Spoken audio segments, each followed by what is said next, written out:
આજની ધર્મકથા. પ્રણામ. નામકર્મ. આજે ઢાળ હમણાં આવે શરૂ થઈ ગઈ કાલથી. કદાચ એવું કહી શકાય કે પૂજ્ય વીર વિજયજી મહારાજ સાહેબે કર્મગ્રંથમાં જે રીતે નામકર્મની પ્રકૃતિના જેટલા ભેદો સમજાવ્યા છે એ બધા જ ભેદોને ઉત્તરોત્તર એક પછી એક ઢાળમાં, આ જળ પૂજા છે, પછી ચંદન પૂજા છે, પછી પુષ્પ પૂજા છે, આ બધામાં આખા નામકર્મની પ્રકૃતિઓને બહુ જ બ્રીફ આપી અને એને ઉલ્લેખમાં લીધો છે. આશ્ચર્ય થાય, પૂજાની ઢાળની અંદરમાં આટલી ગંભીર વાતો કેમ કરી હશે? એટલે ઢાળો તો એવી હોય કે જે આમ ગાઓ તો મજા આવે અને એક ઉલ્લાસ પ્રગટે. તત્વથી પ્રચુર આટલું બધું બનાવવાનું શું કારણ હશે? કારણ કે અહીંયા અત્યારે પ્રકૃતિઓ પણ જણાવે છે, પછી ચંદન પૂજામાં કેટલીક પ્રકૃતિઓ આવશે, પુષ્પ પૂજામાં પ્રકૃતિઓ આવશે. એ દરેક પ્રકૃતિઓ આપણને અલગ અલગ વસ્તુઓ સમજાવશે. થોડું મુશ્કેલ લાગશે. પારિભાષિક શબ્દો છે, ટર્મિનોલોજી બધી એ થોડી ડિફિકલ્ટ છે. તો ઢાળમાં આવા ડિફિકલ્ટ પદાર્થો કોણ રાખે? તો એક બહુ સરસ મજાનો આનો સ્વગત કલ્પનાથી એવો વિચાર આવેલો. જીવને આમ અત્યારનું આપણું સ્ટ્રક્ચર જોઈએ ને તો જીવને આત્માને સમજવો બહુ જ જરૂરી છે. આવું આપણે સમજતા થયા છે હવે કે ભાઈ આત્માને સમજ્યા વિના તો મોક્ષ ચાલશે જ નહીં. કારણ કે આત્મા જ્યાં સુધી કેન્દ્રમાં નથી આપણા વિચારોના, આત્મા આપણા સાપેક્ષમાં નથી આપણી આરાધનાઓના, ત્યાં સુધી જે પણ આરાધના કરીએ છીએ એ બધી આરાધનાઓ એ આપણને મુક્તિ અપાવવાના ખાતામાં નથી જતી. એ કર્મબંધ, શુભ અથવા અશુભ કર્મ બંધ કરાવે છે. પણ મુક્તિ અપાવનારી વસ્તુઓ એ તો માર્ગસ્થપણું એ તો ત્યારે જ શરૂ થશે જ્યારે આત્મા આપણા પક્ષપાતમાં આવશે. તો એનો અર્થ એ થયો કે આત્માને જાણવો બહુ જરૂરી છે. હવે આત્માને જાણી કેવી રીતે શકાય? જે વસ્તુ દેખાતી જ નથી એને કઈ રીતે જાણી શકાય? આ બધાનો પ્રશ્ન હશે. ઓછે વત્તે અંશે દરેકને આ ફેઝમાંથી પાસ થવું જ પડે. આજની જનરેશન તો બહુ ક્લિયર હોય છે કે દળ દઈને પૂછી જ લે છે કે ભાઈ કંઈ હોય તો પ્રમાણ આપો. જે બુદ્ધિમાં વસ્તુ હોય, જે દેખાતું ન હોય એ વસ્તુને કઈ રીતે માનવું? અને વાત યથાર્થ પણ છે. આપણે ત્યાં અંધશ્રદ્ધાને કોઈ દિવસ સ્થાન નથી આપ્યું. આપણે ત્યાં ઇહા, અપાય, ધારણા, આ ત્રણેય મતિજ્ઞાનના પ્રકાર કીધા છે. આ પ્રકારપૂર્વકનું પ્રવચન શ્રવણ કીધું છે કે ભાઈ કોઈ પણ વસ્તુ સમજણપૂર્વક અને ધારણાપૂર્વક પછી થાય તો એના સંસ્કારો પડે ને તો એનો અર્થ છે. તો વીર વિજયજી મહારાજ સાહેબે શું કામ કર્યું છે? એમણે આમાં સૌથી બેસ્ટ કામ કર્યું છે કે જે લોજિકલી સમજવાની વાત છે આત્માને, એની માટે સૌથી પહેલું સ્ટેપ છે કે આપણને જે દેખાય છે આપણે એને સમજીએ. મને આત્મા નથી દેખાતો, નથી સમજાતો, વાત બરાબર. મને શરીર દેખાય છે તો ચાલો હું શરીરને સમજવાનું શરૂ કરું.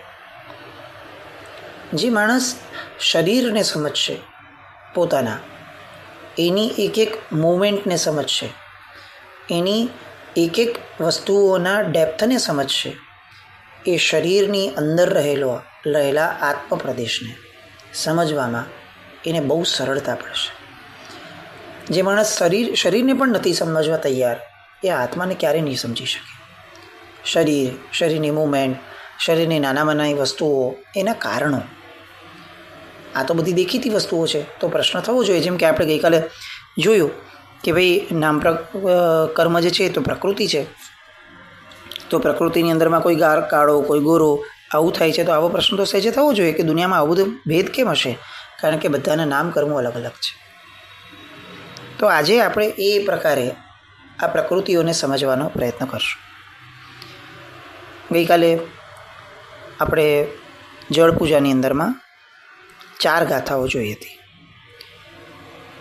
ઈણ નામે બંધન સંઘાતના પણ બંધક ગ્રાહક 5 જો, ષટ સંગયણ આદિ કેવલી રેલોલ, જો વજ્ર ઋષભ નારાયા છો. સંગયણની વાતો ચાલતી હતી આપણે ગઈકાલે. અને ત્યાં આપણે અટક્યા હતા. સંગયણના કેટલા પ્રકાર છે? 6. તો કે કયા કયા છે? સંસારી ઋષભ નારાચ છે, નારાચ અર્ધ નારાય ચજો, કીલી છેવટું પંચમ કાલ મારેલો, ગયા રત્ન રહ્યા તનુ કાચ છો.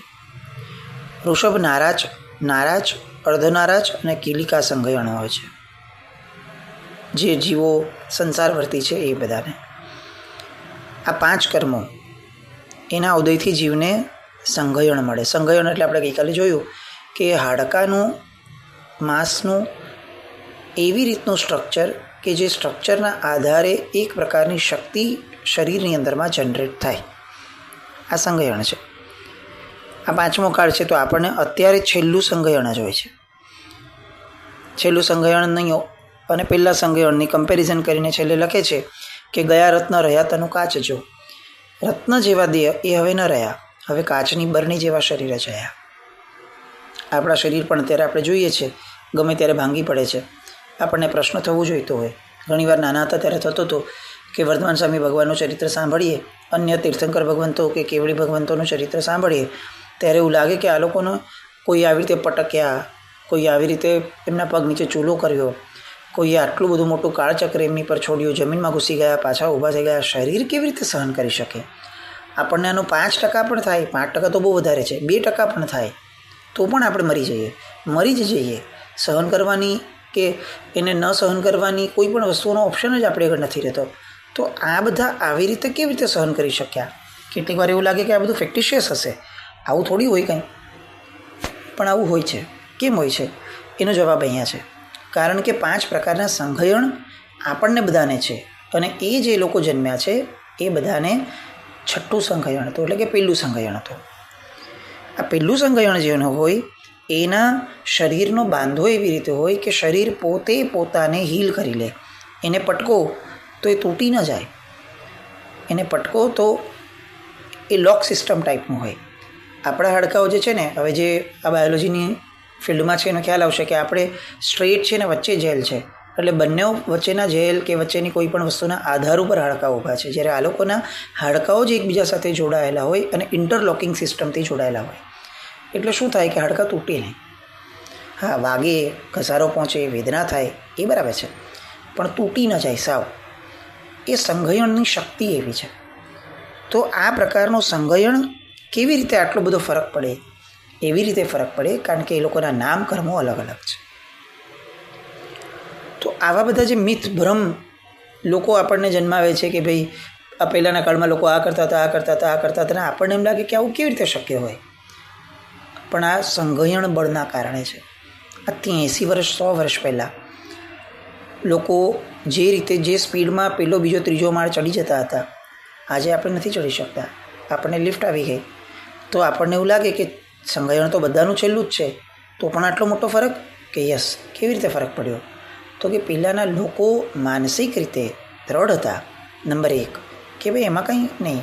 નંબર 2, એ લોકોનો ખોરાક બહુ પાવરફુલ હતો કે જેના કારણે શક્તિઓ એવી જનરેટ થતી હતી. અને નંબર 3, એ લોકોની હેબિટ હતી. ત્યારે લિફ્ટ હતી જ નહીં તો એ લોકોની હેબિટ જ હતી, તો એ લોકો હેબિટ પ્રમાણે કરી જ લેતા હતા. આપણે આ 3 વસ્તુમાં ઉણા પડ્યા.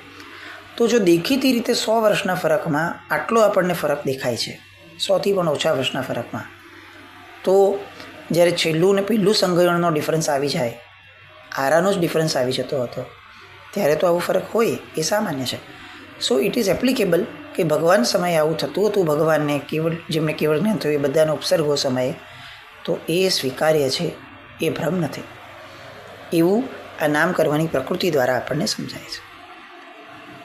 સમચૌરસ નિગોહો સાદીએ રેલોલ, કુબડું વામન સંઠાણ જો, ઊંડવાળાનો એકે ન પાંસરું રેલોલ. હવે વર્ણાદિ વિષ પ્રમાણ છે.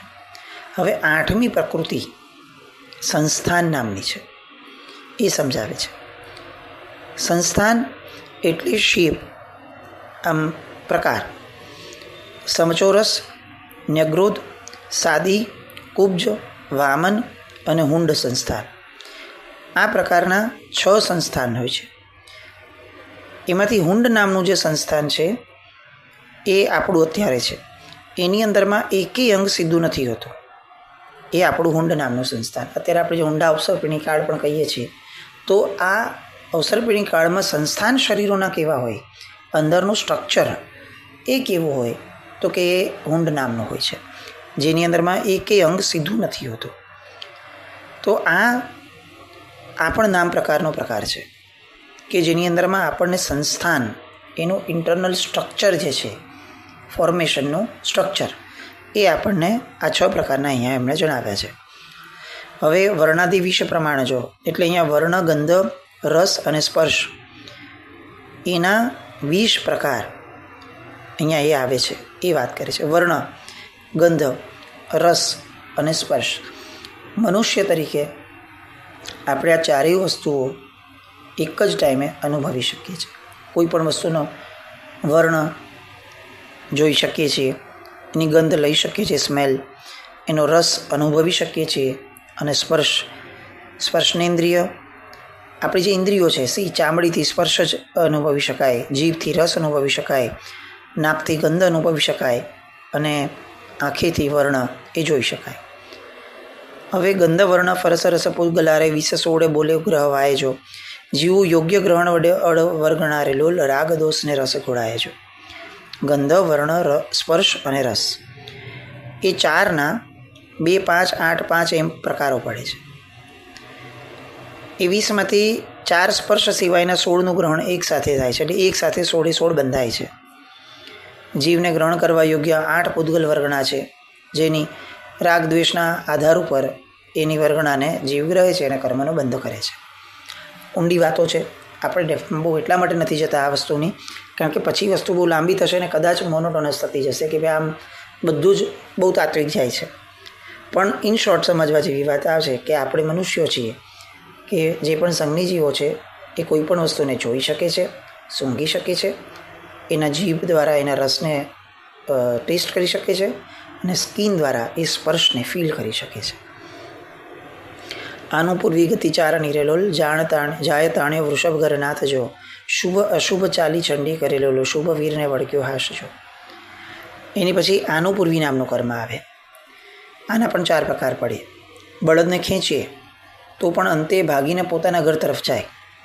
એવી રીતે જીવને મૃત્યુ સમયે જે વેદના થાય છે એનું કારણ અહીંયા જણાવે છે. કેમ આવું એને આટલું બધું મૃત્યુ સમયે વેદના થાય છે? ભાઈ સીધો મરી જાય, જેમ જીવ્યો છે આખી જિંદગી, અને એવી રીતે વળી જ જવું છે તો છેલ્લી ઘડીએ વહી જાય અને મરી જાય. પણ એવું નથી થતું, એને વેદનાઓ થાય જ છે. કેમ? કારણ કે એના આત્મપ્રદેશો ખેંચાય છે. તો આત્મપ્રદેશો ખેંચાય કેમ છે? એટલા માટે ખેંચાય છે કે કારણ કે આનું પૂર્વી નામનું જે કર્મ છે એને જે ગતિમાં જવાનું છે ને એ ગતિ તરફ એકદમ તાણીને લઈ જાય છે. એટલે તાણ થાય એટલે શું થાય તો કે ભાઈ આખા આ ગતિમાંથી આત્મપ્રદેશો ધડાધડ ખેંચો આ શરીરમાંથી અને બીજા શરીરના ફોર્મેશન તરફ આત્મપ્રદેશોને લઈ જાઓ. તો ધીસ ઇઝ ધ પ્રોસેસ. તો આ પ્રોસેસના આધારે એ અહીંયાથી બધા આત્મપ્રદેશોને તાણે છે.